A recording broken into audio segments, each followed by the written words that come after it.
Members of Parliament, ladies and gentlemen, good afternoon. Welcome back.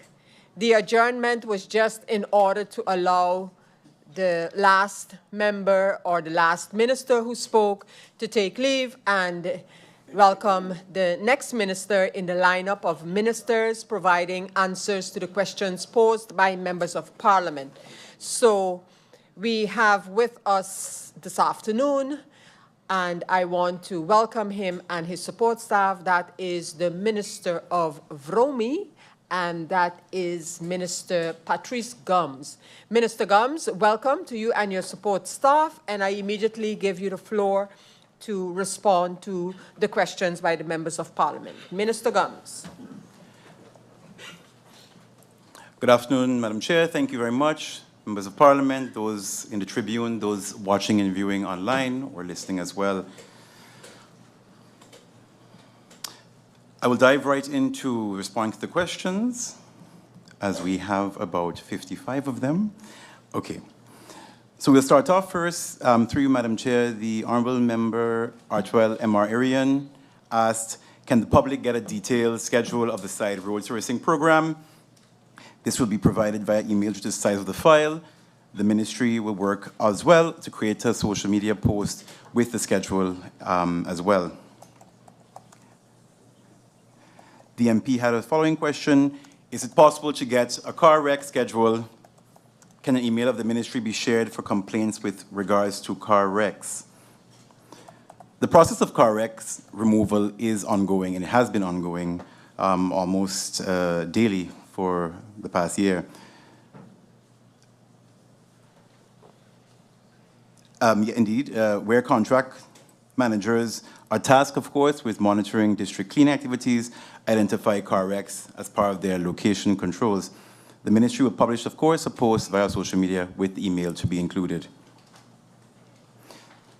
The Department of Infrastructure Management plans, of course, to increase awareness of wreck removal in Q4 of 2024 by informing the public when certain locations will be cleared of car wrecks. Important to note is that a couple of months ago, I also made mention of the waste ordinance, which outlines the manner in which things like car wrecks can be stored both on public and private property. With regards to car wrecks, is government looking to take measures to hold those accountable that do illegal dumping? There is currently no specific fines to individuals or businesses as it relates to car wrecks or dumping in general. Vromi plans to undergo BAFPO certification, which will enable its personnel to issue fines under all responsibilities of the ministry. There is a fine book that requires updating in collaboration with the prosecutor's office for this endeavor to be truly effective. The minister had a follow-up question regarding trash and garbage, particularly in the areas of the Jose Lake Ballpark. What is the ministry doing in terms of that area? The Department of Infrastructure Management is collaborating with NSI, the National Sports Institute, to determine short and long-term solutions for this area. One of the reasons why is because the area is always easily accessible due to the fact that it is actually the parking lot of the sports facility. The minister also asked if the minister, the MP asked if the minister can share the top 10 offenders of AirPac, top 10 AirPac offenders. Can this information be received from the receiver's office? Indeed, Madam Chair, through you, we have received the latest list of top 10 offenders. This list is dated from 2022. There is no date list for 2023, and the one for 2024 is also not available.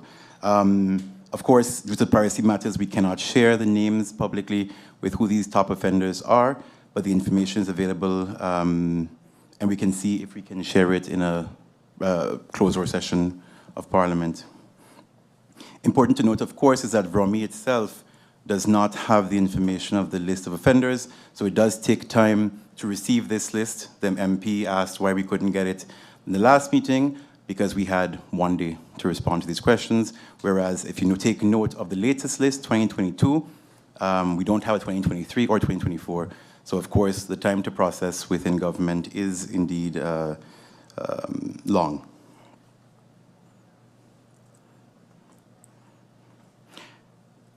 Then the minister asked about spaces for cemeteries. There was 10 million allocated in the budget 2024 to allocate to land in Belvedere for cemetery. Will this be pursued? Madam Chair, through you, it was not mentioned. This is dollars and gifts, but we assume it is dollars. And we had a discussion, my person, with the owners of the Belvedere property, to which we understood that there was no actual. There was a very sort of premature discussion about interest from government with the land. The land from the previous minister, the request was to have land for a cemetery as well as residential. But beyond that, there has been no further discussions. So the placing of this, of course, on the budget, we will, of course, we have moved it towards 2025, but just to clarify, there is no commitment or document signed by the government. It's essentially an idea that was brought forth by the previous administration with no further follow-up after that. The MP asked, when we as the public and MPs listen to the press briefing, should we be able to trust the words of the minister? Honorable MP Arian, through you, Madam Chair, all things I state are to be trusted, just as I would assume that whatever you say is in good faith and with no malicious intent. I understand the minister's question stems from the announcement made that the establishment of the road fund would be reflected in the budget amendment. As this is not yet finalized, it can in no way be reflected in the amendment, and in the inclusion of any unfinished thoughts or ideas in any budget would be irresponsible.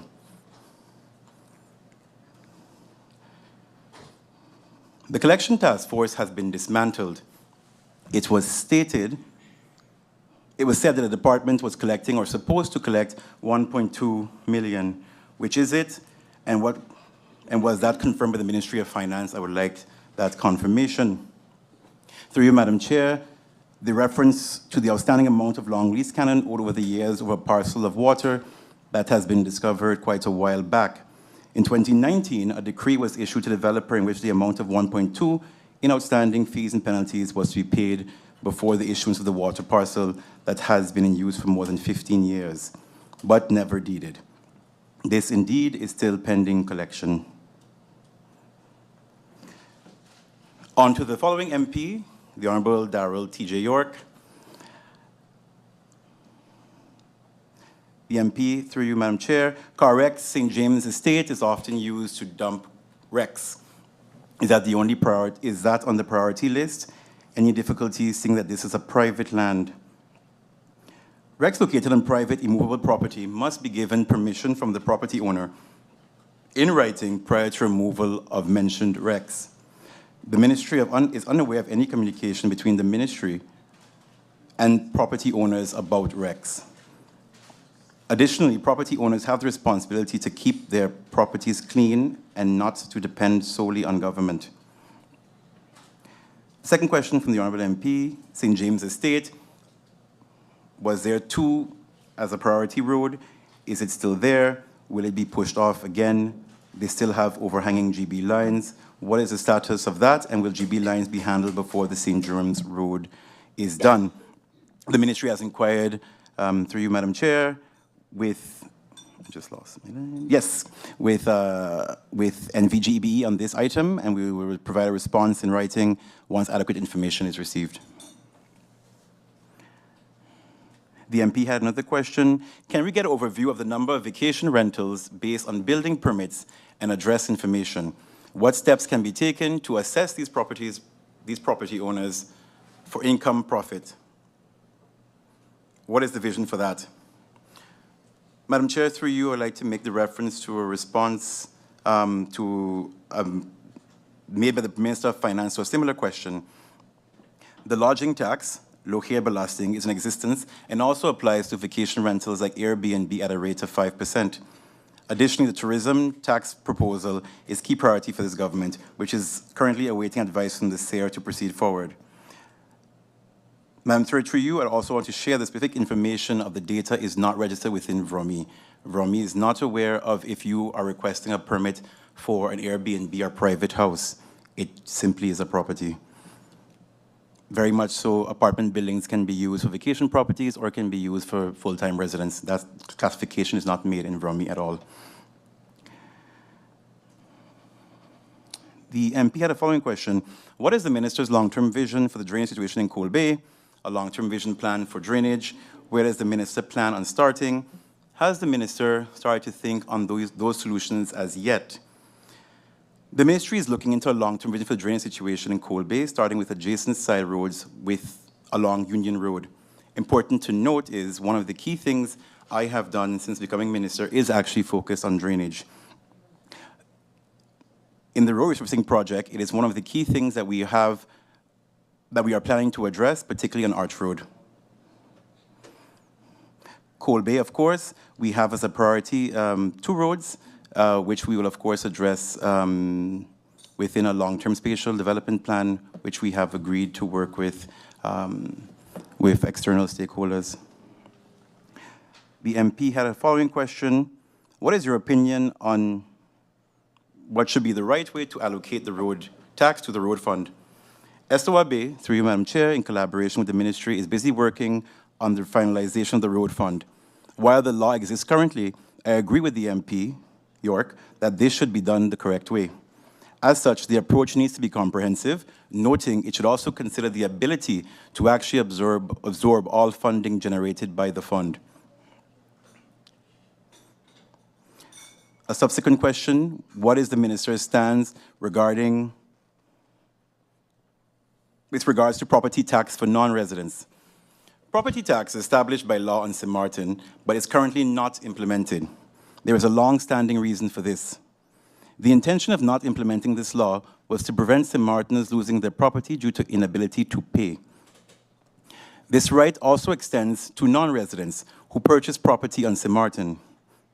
While I agree with not having the tax implemented for residents, the country stands to generate much-needed revenue from implementing a foreign owner's property tax. This, of course, will need to be discussed with all stakeholders, including the Ministry of TEAT, Finance, and of course, real estate agents. Moving to the questions posed by the Honourable MP Richnel S.J. Bruch. Have we missed? Oh, no. Yep. Are the funds available for the replacement or repair of the machine that was down on the landfill? This incident, through you, Madam Chair, to the Honourable MP, has been resolved. And yes, there were sufficient funds available to repair the machine. We have not replaced the machine.